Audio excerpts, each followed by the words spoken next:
Most fans think UFC fighters are rolling in cash the second they step into the octagon.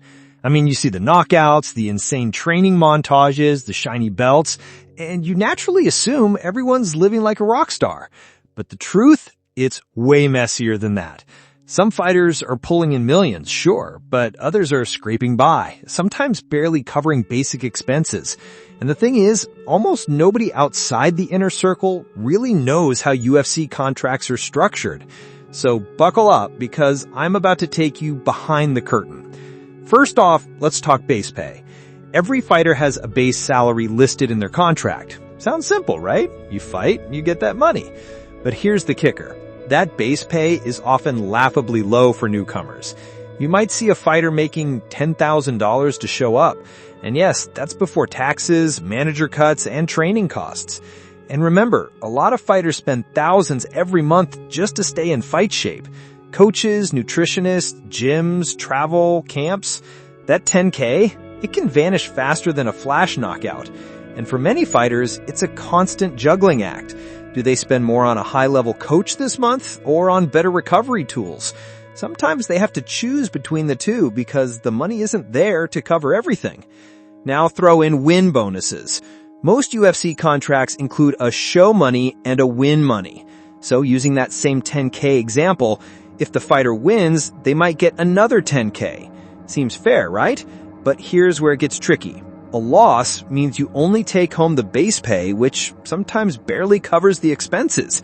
Imagine working your tail off for months, cutting weight, getting beaten up in front of thousands, and then walking away with peanuts? Brutal. And it's not just about money. Losing can affect a fighter's career trajectory. Lose too many fights, and the UFC might not even renew your contract. Your whole life can pivot on one fight, and the pressure is insane. Sponsorships used to be another avenue for cash, but after the UFC signed their exclusive deal with Reebok and later with Venom, the freedom for fighters to seek personal sponsors basically vanished. That's right, your favorite fighter can't slap a local brand on their shorts and make extra money. Instead, the UFC distributes sponsorship money in tiers, heavily favoring top-ranked fighters. Lower-level fighters, they see tiny fractions of the pot. It's like being told you can only earn money if you're already famous. And let's be honest, sponsorship money could have been a real lifesaver for these fighters, helping cover training camps, travel, and recovery costs. Losing that freedom changed the game completely. And let's not ignore performance bonuses. Fight of the night or performance of the night bonuses can make a huge difference, sometimes $50,000 or more. That's the kind of cash that can change a fighter's life. But here's the reality. Only a handful of fighters get them consistently. Most don't, and it's never guaranteed. So again, a fighter could go home broke even after putting on the most thrilling fight of their career if the UFC decides to award someone else. Imagine the mental toll of fighting your heart out, risking your body, and then leaving empty-handed. That's a lot of frustration packed into one night.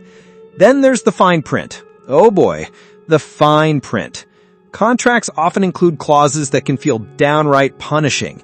Weight miss penalties, medical suspensions, even clauses about how fighters must act publicly.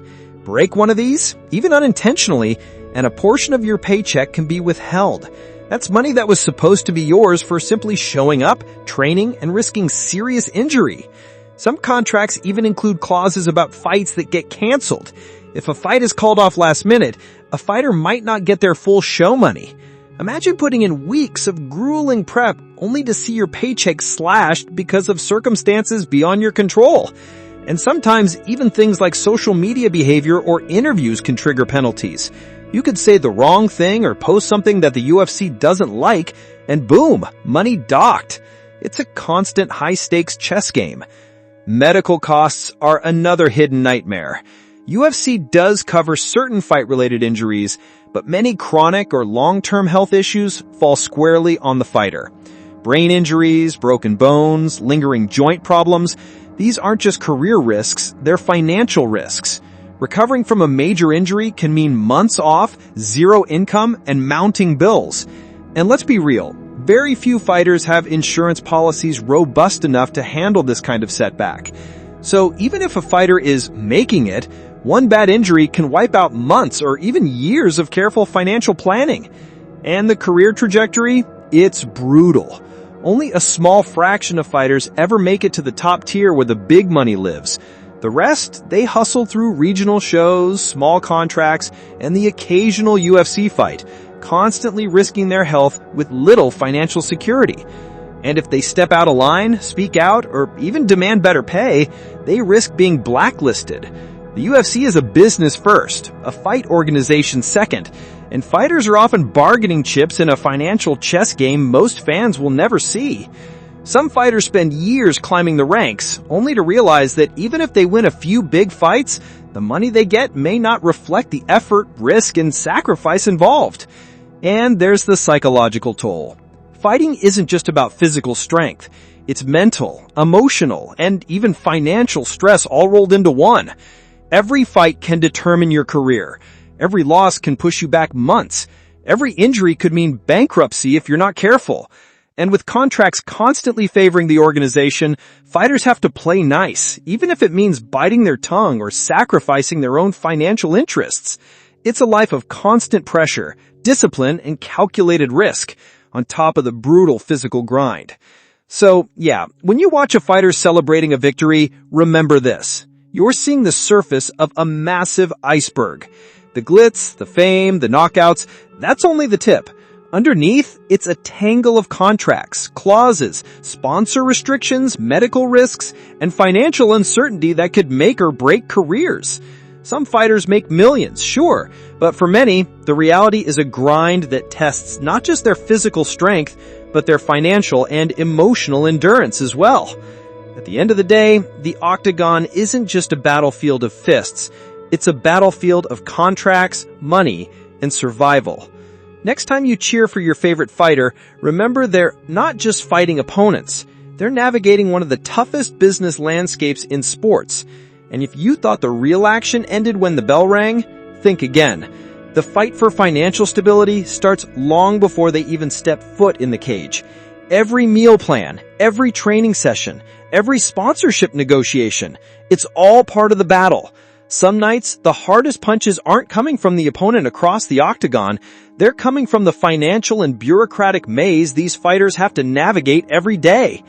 So, the next time you watch a UFC fight, look beyond the punches and kicks.